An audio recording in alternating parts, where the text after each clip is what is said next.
TGT 2021 के अभ्यर्थियों के लिए एक बड़ी अपडेट निकल के आ रही है कि यहाँ पर टीजीटी 2021 के 3 विषयों का परिणाम और बदलेगा।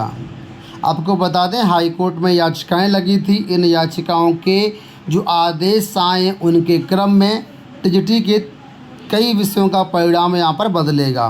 फिलहाल इस वीडियो में सारी जानकारी देंगे। वीडियो को आप लाइक कर दीजिए, शेयर कर दीजिए, चैनल को सब्सक्राइब कर लीजिए। बताया गया कि प्रदेश के सहायता प्राप्त माध्यमिक विद्यालयों में टीजीटी 2021 के सामाजिक विज्ञान, कला, गृह विज्ञान विषयों का अंतिम परिणाम 4 साल बाद बदलेगा। तत्कालीन उत्तर प्रदेश माध्यमिक शिक्षा सेवा चयन बोर्ड ने अक्टूबर 2021 में इन विषयों का परिणाम घोषित किया था। चयन बोर्ड के परिणाम उत्तर कुंजी से असंतुष्ट अभ्यर्थियों ने हाईकोर्ट में याचिकाएं की थी। अभ्यर्थियों ने कई प्रश्नों के उत्तर पर सवाल खड़े किए थे, जिसमें 3 विषयों में 2-2 प्रश्नों पर आपत्ति सही पाई गई है। तो आप समझिए, जो चयन बोर्ड की परीक्षा होती थी टीजीटी की अगर बात करते हैं तो 425 आई थिंक 500 नंबर की ये परीक्षा होती है टीजीटी में। अब जो इंटरव्यू वगैरह ख़त्म कर दिया गया है और 125 क्वेश्चन आते हैं, ठीक है। तो अगर एक क्वेश्चन निकालें कितने नंबर का, तो एक क्वेश्चन निकल के आता है 4 नंबर का। और जो चयन बोर्ड ने आंसर की जारी की थी उसमें गलतियां थी, इस वजह से छात्रों ने मामले को हाई कोर्ट में चैलेंज किया था और हाई कोर्ट ने कहा है कि 2-2 प्रश्नों पर आपत्तियां सही पाई गई हैं, ठीक है। तो आप समझिए कि अगर किसी अभ्यर्थी के पहले 4 मान लीजिए 100 प्रश्न सही थे, तो अब आज की डेट में उसके 102 प्रश्न सही हो रहे हैं। कहने का मतलब 8 नंबर सभी बहुत सारे छात्रों के यहाँ पर बढ़ गए हैं। ख़ासतौर पर जो याची अभ्यर्थी हैं, जिन लोगों ने इस मामले को चैलेंज किया था, इनका पहले की तुलना में 8-8 नंबर बढ़ गए हैं, क्योंकि 2 क्वेश्चन सही पाए गए। तो जो क्वेश्चन उनके गलत आयोग ने बताए थे वो क्वेश्चन हाई कोर्ट ने सही कर दिए, क्योंकि क्वेश्चन तो सही थे लेकिन चयन बोर्ड ने उनको गलत किया था। तो 8 नंबर बढ़ जाने से, यानी 2 क्वेश्चन बढ़ जाने से अब जाहिर सी बात है कि उनका चयन हो सकता है अगर वो कट ऑफ के दायरे में आते हैं। तो यही पूरा मामला है।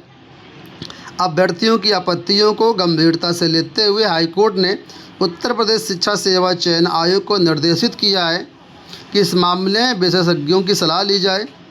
इसके बाद यदि अभ्यर्थियों का दावा सही मिलता है तो याचिकाकर्ताओं को लाभ दिया जाए। इससे पहले कोर्ट ने टीजीटी अंग्रेजी के मामले में भी ऐसा ही आदेश जारी किया था।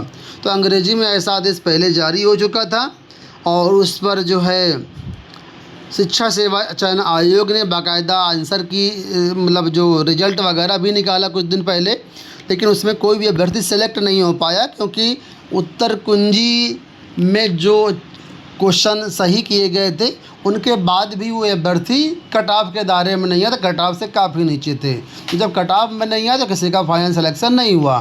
लेकिन अब यहाँ पर 3 विषय और निकल के आए, सामाजिक विज्ञान, गृह विज्ञान और कला।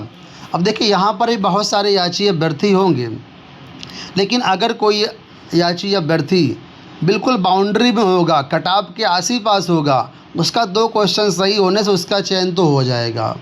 लेकिन जो कट ऑफ से काफ़ी दूर होंगे उनका चयन अभी भी नहीं हो पाएगा, ठीक है। तो फिलहाल कौन कौन से क्वेश्चन, अगर आप इसको समझना चाहें तो सामने स्क्रीन पर सारी चीज़ें आपके सामने लिखी हुई हैं, इसको आप पढ़ लीजिए, समझ लीजिए। सामाजिक विज्ञान, गृह विज्ञान और कला का ये मामला है, ठीक है, जिस पर अब छात्रों को बेनिफिट हो सकता है। एक चीज़ यहाँ पर मैं और क्लियर कर दूँ कि यहाँ पर बहुत से लोग सोचते हैं कि नहीं हमारा फ़ायदा हो जाएगा, हम भी तो एयर इस भर्ती में थे, लेकिन ऐसा नहीं है। जो हाई कोर्ट गए थे, जो अभ्यर्थी याची हैं, सिर्फ उनको ही लाभ मिलेगा। भले ही आप इन सामाजिक विज्ञान, गृह विज्ञान, कला विषयों में अभ्यर्थी थे, लेकिन अगर आप याचिका में नहीं हैं तो आपको कोई भी लाभ यहाँ पर नहीं मिलेगा। इसी वजह से कहा जाता है, जब भी अगर आप प्रभावित हैं उस चीज़ से और कोई अभ्यर्थी हाई कोर्ट जा रहा है तो आप याची ज़रूर बना करिए, तो सेम याची लाभ इसमें मिलेगा। हालांकि अभी चयन बोर्ड, शिक्षा आयोग इसको पूरा कानूनी रूप से पालन करेगा, उसके बाद आगे प्रक्रिया करेगा, उसमें अभी समय लगेगा। फ़िलहाल कई सारे अभ्यर्थियों को यहाँ पर मौका मिल सकता है। दोस्तों, ये हो गई आज की सारी सूचनाएं। इस वीडियो में इतना ही। धन्यवाद, नमस्कार।